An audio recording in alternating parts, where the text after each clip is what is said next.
down the hammer and pick up the pencil. You're about to listen to The Savvy Radio Show. Learn from real-life real estate investors, experience revealed with the Savvy Landlord. All right, ladies and gentlemen, boys and girls around the world. Yep. You tuned in to The Savvy Radio Show. My name is Steve VanCauwenbergh. I am your host, content provider, friend in the airwaves, podcast, in life, or wherever. I'm glad you tuned in. Today, man, I'm kind of juiced up about this. This is kind of big time for me. And this is my first time ever doing this, so you got to bear with me. I'm going to be flapping in between the Kindle app and my notes. But here's the deal. This is pretty powerful. About 10 years ago or more, so I read Rich Dad Poor Dad, and I read all of Robert Kiyosaki's book, and I definitely recommend this. And this one book that I'm talking about today is Cashflow Quadrant. Now, I'm an avid Robert Kiyosaki follower, fell off the wagon, haven't had time to keep up with them, but the books, Rich Dad, Poor Dad, you guys know about that book. You should. If you don't know about that book, you should read that book.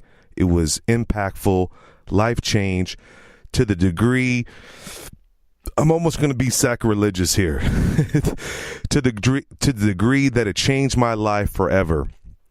And it's hard to explain if you heard my story, but some punk kids from Tulsa, Oklahoma, that were traveling, seeing the country, being in a rock band, and they live for free. And I didn't understand what living for free was, and it was the first time in my life I heard the word duplex. That's something that's another thing that's interesting in my life. Anyway, these little awesome punk rockers handed me this book called Rich Dad Poor Dad, and I read this book, and my whole world changed. And what I mean by sacrilegious, when I became a Christian back in 1991, I was reading Matthew or John, and my world, my eyes changed. And that's what I mean by sacrilegious. When I read Rich Dad Poor Dad, and it said in the book that if I can be rich, it's okay. And, it's interesting if you really hang out with me for about 5 minutes and I really told you how I really felt, you'd be amazed that just 20 years ago or before, I was anti-rich. I was anti-people. I was uneducated and just straight up dumb and unfair that someone else could have a car and I couldn't. Just molded of society of entitlement and dumbness before entitlement was really a word in the word millennial or together as one. But still, I was so angry as a child that I was poor, that my mom had to work 3 jobs. I was angry that people got to go out and people lived in houses and I didn't. Well, when I read Rich Dad Poor Dad, I was trying to figure it out the other day about when I was 25. So about 20, 24, 25, 26, 27, somewhere around that age group, my life has changed dramatically. So I read the book. It was epic. And it said, I can be rich. I just need to go buy assets. And if you heard my story before, I sold everything I owned, microwave, television, you name it, straight up, started buying cribs back in 1999. So I think I read it in 1997. It took me a long time, but read the book, sold everything, started buying cribs, assets. Anyway, so all good, right? That's not what we're talking about today. I just want to give you some kind of feedback. Back to the point, I never heard of duplex. These kids were traveling the country being in a band. They never worried about money. They owned a duplex. They lived on one side. Somebody lived on the other side. That other side paid the rent. They never had to worry about rent. They were able to travel the country, living their dream as musicians, as punk rockers. Incredible. And I was a part of that. And that's how they gave me Rich Dad Poor Dad. Their dad taught it to them. It's a long story. I'd love to give that to you more details later.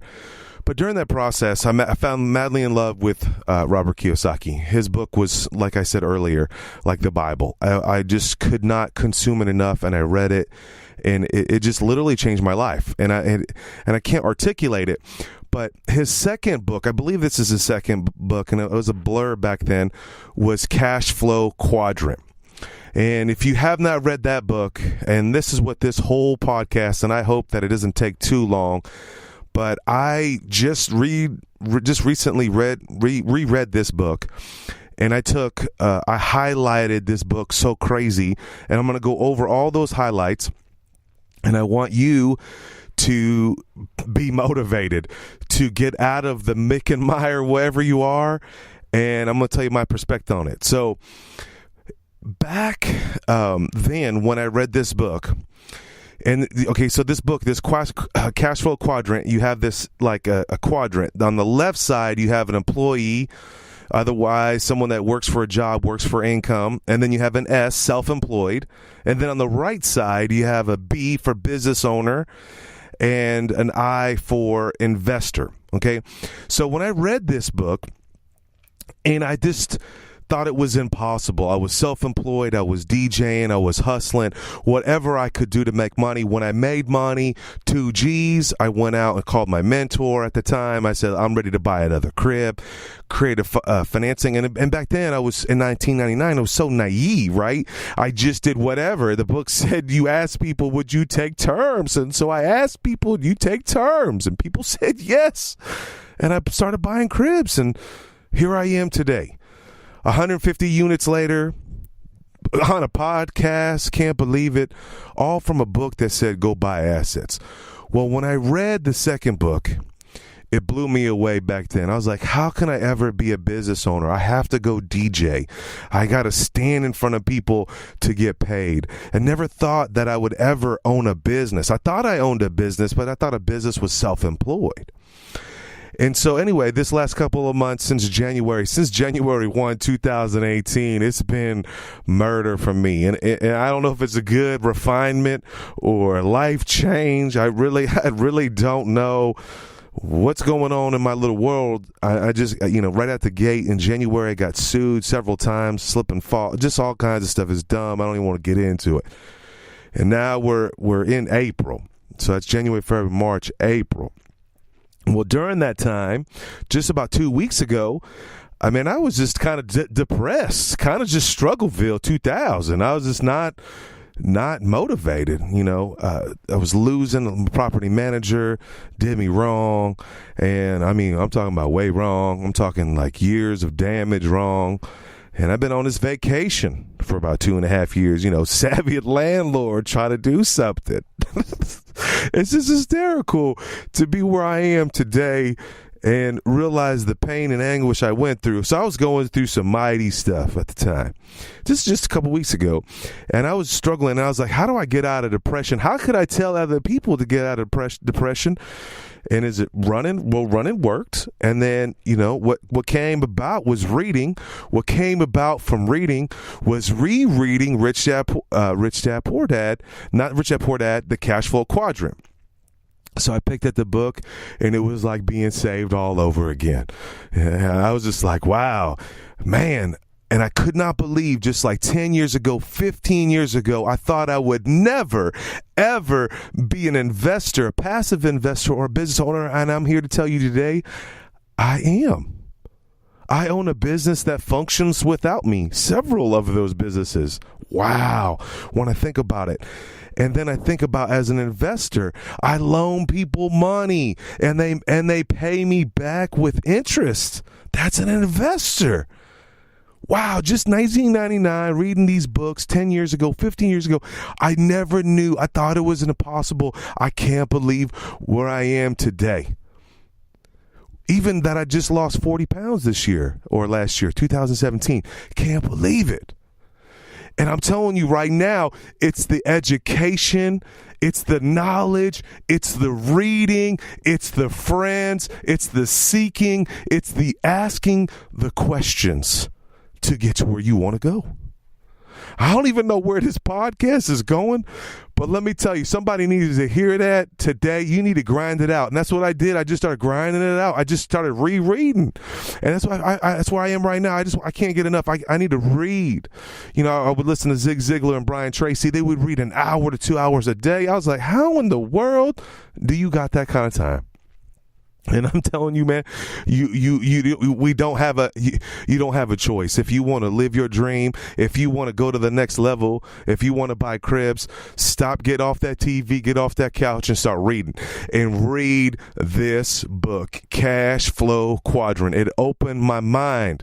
I'm trying not to be sacrilegious. This is the only thing I can know to reference, to compare to. It's like the Bible. If you've never read the Bible and you read the Bible for the first time like I did when I was 17 years old, I was like, wow, Jesus did who? For what? For now? Right? For me? No way. Don't believe that. I don't believe it. And that's what I was like 15 years ago. You can be, I don't believe it. And here I am. It's just epic. And so this book is so paramount for me. It just blows my mind. And I'm going to break this book out. So here's a couple things you need some premises. Remember, E, S, B, and I. Employee, self-employed, business owner, investor. Read the book, get it done. Now, I've been coaching some people lately. I'm just honored that people say, hey, I want you to coach me. I'm like, oh, you sure? Because I'm barely making it on myself, homie. And this couple of people I've been interacting with lately, they said they can't read. Like, I mean, I teach whiz kids, I tutor kids. I mean, they can't read. But this is a grown man that says, I don't read. And I was like, what? You can't read. You just lazy. You should read. Reading makes you rich. So be rich and so read. When you ignorant, that's when you get slaughtered. When you dumb, you get murdered. Don't be murdered. Read. Read like nobody's business. Jim Rohn said, bam. He said, I'll miss a meal, but I won't miss reading. Oh, come on. Will you miss a meal? Can you ask yourself? Can you miss McDonald's one time? Right? You starving. You in the drive-thru. Can you just pull out of the drive-thru right now and take that $10 on McDonald's and go buy a book? That book's going to make you $10 million if you apply it and read it. So I'm going to give you some points on this book, and then we're going to break this book down hard. But, an active investor and a passive investor. Active is that you're moving, okay? Your goal should be to get into the B&I quadrant. I thought I could never do it. And the more you know, here's some things that I read when I was Googling this up. And I'm just amazed. There's so much information when you Google it up. I forgot when I was looking this up real fast before I started to break this off. GE, the largest company I know right now in the news, are not doing too well, but they never pay taxes. They have they made $1 billion and they don't pay taxes. They have 150 tax attorneys because they're educated. They know the law. And that's what B&I, a business owner, an investor, they know the law. They know that you're not taxed as much as a passive investor if you are as a self-employed person, or for sure an employee. Like, just real fast, right out the gate, employees pay the most in taxes. Self-employed, you pay almost the same, but more. You get stung even harder. But on the other side of the quadrant, the business owner, I get passive. Passive income is taxed differently. Just knowing that right now, hopefully, will change you. Just knowing what quadrant you are will just save you. I mean, here's a quick one, right quick. An employee, right? You work, you get in a car, you drive to your job, you get paid, and that's you that's listening to this deal. And then you get your paycheck, and then you want to go get a phone. You go buy a phone. That's after-tax dollars. Like, you already paid tax. The government already dipped into your account, got your money out of your check, and then you have some cheddar left over. You go buy a phone. You paid after-tax dollars, you paid more. As a business owner, you need a phone for communication. So if I made a sale, if income made my account, and I went and bought a cell phone, that is considered a tax deduction. I mean, it's just that simple. That's covered in Rich Dad Poor Dad's book. It's not even really covered in this book, but you just needed to know that. A lot of people don't even know that. Just where you earn your income from. So here we go. I want to break off all of these quotes for you, or highlights in the book. And hopefully this will inspire you. Hopefully you'll pick up this book. You're like, look, I'm tired of being broke. I'm tired of fooling around. I'm gonna go back and I'm gonna read, and I'm gonna read like nobody's business. All right. Can I get an A? Can I get an amen? Can I get something? That's why I'm slow. I'm trying to stall you because I'm trying to get to my notes.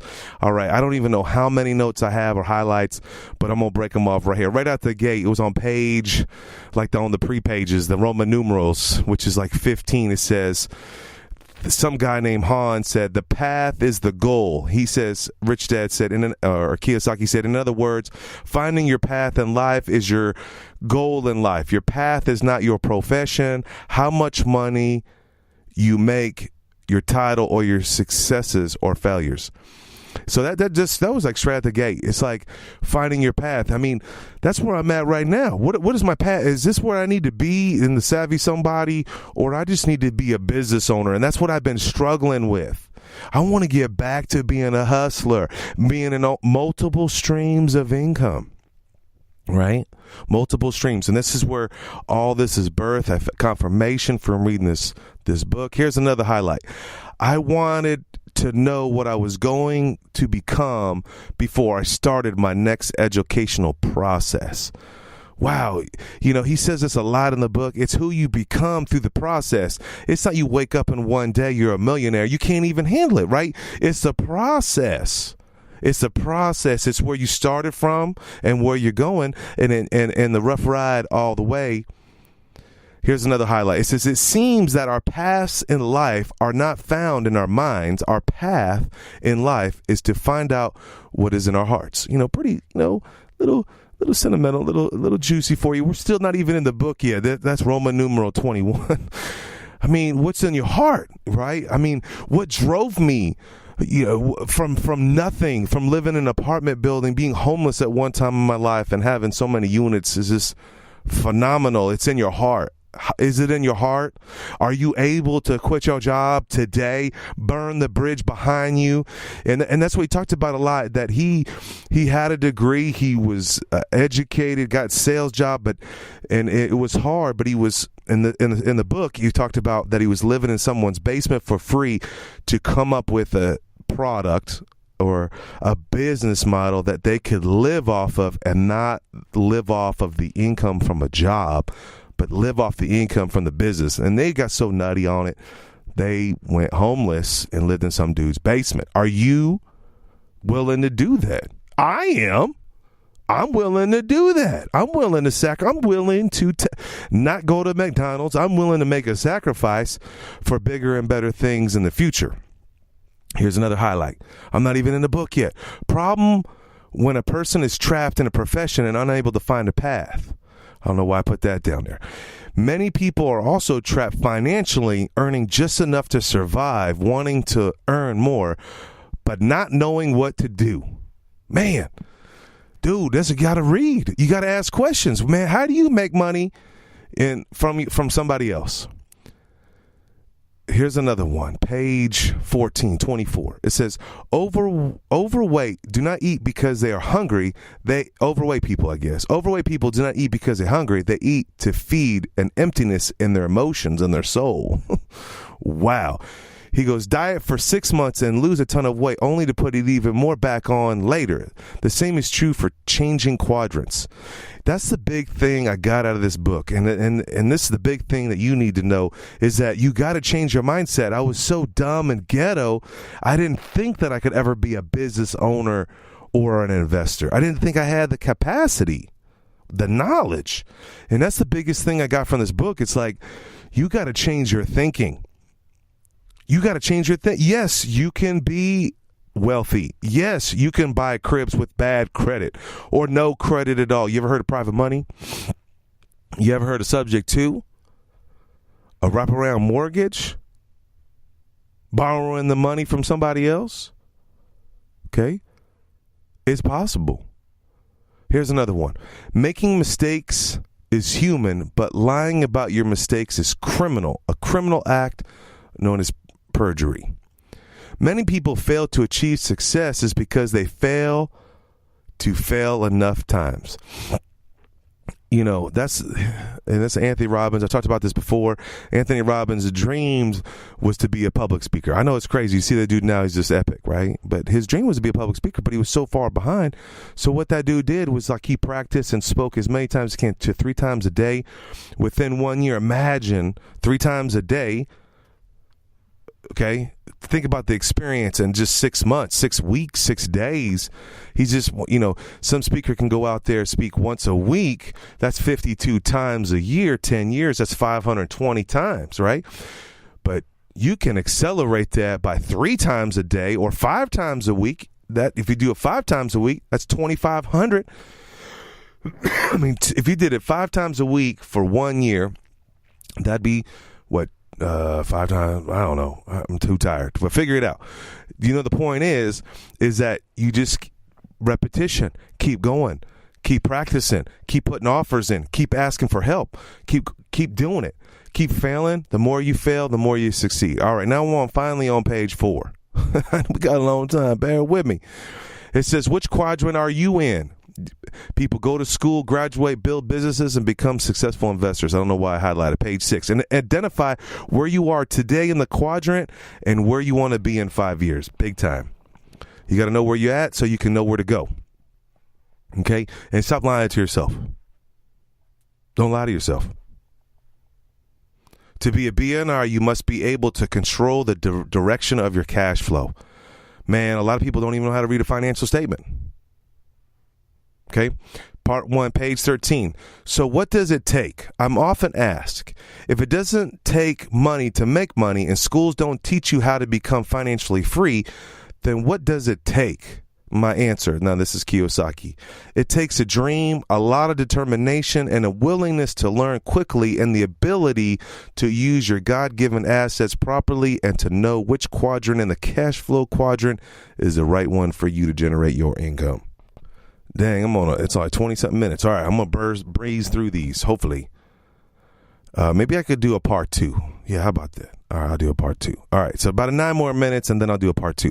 All right, page 14. It says, the different methods of income generation require different frames of mind, different technical skills, and different educational paths. Wow, I could just marinate on that one. Different methods of income generation require different frames of mind, different technical skills. Boom, being a hustler, you can be a DJ. All right, here's another one. You can earn income in all 4 quadrants. Man, you don't have to be limited in one. Not so much dependent upon what we learned in school. It's more about who you are at the core, your values, your strength, your weaknesses, and your interest. Urban is my interest. That's what, I did the urban import car show one time. That was my interest. Actually, it was my brother's interest that came back in my life for a little while and then bounced out again. And we hosted a car show. Was it murder? Did I do okay? I don't know. That's another episode. Page 15. The important words are generate income from. Oh, yes, generate income. It's not so much what we do, but how we generate that income. And I want to break off on that one right there. It's not, people complain that they don't have money. It's what you do with the money that you do make. Let me say it again. It's not the money you have. It's what you do with what you have that really matters. You can start, I broke this off to someone the other day, okay, and I'll just reiterate this one more time, and hopefully someone would listen to this and we'll end with this one. I got no money. I got a bad score, okay, credit score. So this dude was trying to tell me that he can't buy houses, and I was like, you're lying, because it's true, because I did it, and I had no money, and I was in a worse position than you. Okay, so let me break it up. So let's say you got a free $100. Let's just say someone gave you, let's just say you had no money. You call me up, hey man, can I borrow $500? Sure.